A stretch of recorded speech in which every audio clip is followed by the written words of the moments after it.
Hi there, thanks for joining us. I'm Alexis Rogers. We now have new information about a morning house fire in St. Paul, sending 6 kids to the hospital. In the last 3 hours, fire officials tell us they were called to Arkwright Street just after 1:30 this morning. Inside, they found 6 kids and 1 adult unconscious. They were all taken to the hospital and are in critical condition. Dozens of firefighters were on the scene, and the chief tells us their quick action could make a big difference.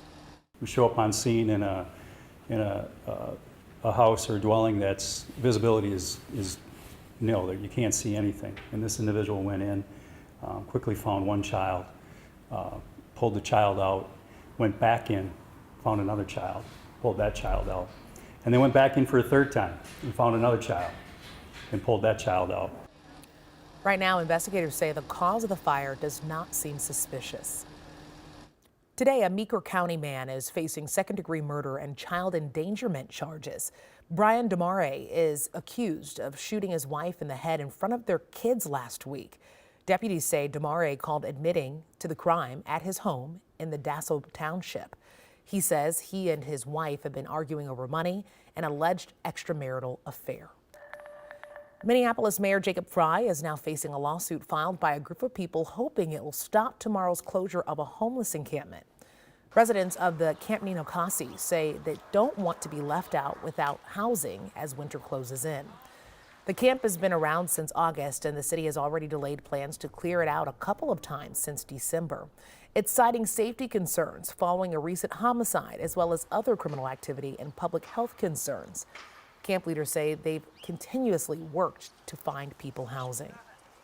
I would say about a good 60 to 70 people have been housed. We had over 200 people here. And now we're down to about 160 that I counted. It just needs to be more time. And if they actually work on it. That delay seems unlikely unless a judge steps in later this month. In a statement released yesterday afternoon, a city spokesperson wrote, the city still intends to close the encampment on Thursday. Today, the Anoka Hennepin Teachers Union is having its first meeting with a mediator to avoid a possible strike.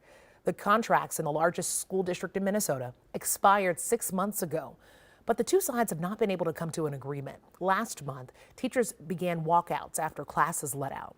Today, they will start with 2 financial proposals from the union and 2 counters from the district.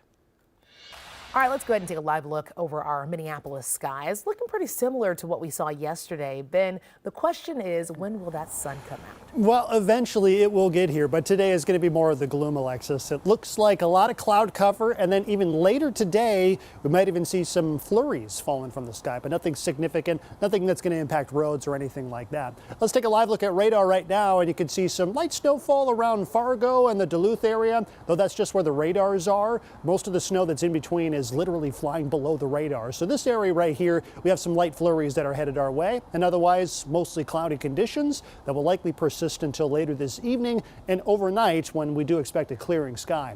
Right now it's 31 degrees, north wind at 10 miles per hour, and it is going to be a little breezy today, so the wind chill value might touch into the upper teens at times later this afternoon.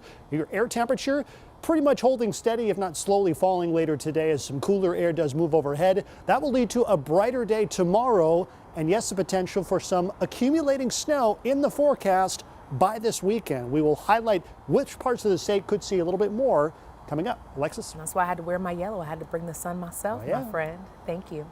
Well, the snow did not come soon enough for the John Bear Grease Sled Dog Marathon. Last night, organizers decided to cancel the event. They say it was a really hard decision, but running in current conditions would put participants and their dogs at risk.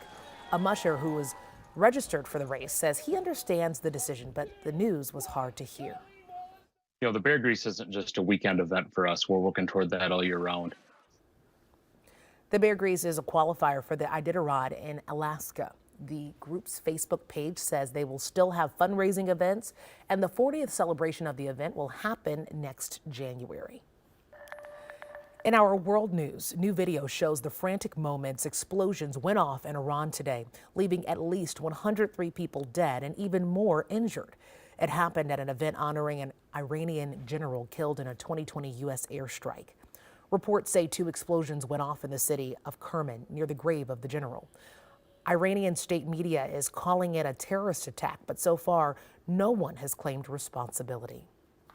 Hezbollah militants are promising retribution following the killing of a Hamas leader in Lebanon. Nobody has taken responsibility in that attack, but as NBC's Matt Bradley shows us, experts say there's little doubt about where it came from. Well, last night's assassination of a top Hamas official has sparked reaction throughout the Middle East. And here in Ramallah, the interim capital for the Palestinian people here in the occupied West Bank, there was, until several moments ago, a protest of a couple hundred people, a so-called day of rage, a general strike, asking for everybody to go off work and to protest in the streets. All Palestinian factions had joined in this call. Now, the Israelis have said that they have not said either way, whether they're responsible or not, for the assassination of Hamas's number 2, Salah al-Aruri, along with 6 other top militants in Beirut. But regardless of whether they accept responsibility or claim responsibility, much of the suspicion throughout the region has fallen on the Israelis. And in fact, U.S. media like Axios and the Washington Post are both saying that U.S. intelligence believe that the Israelis are responsible.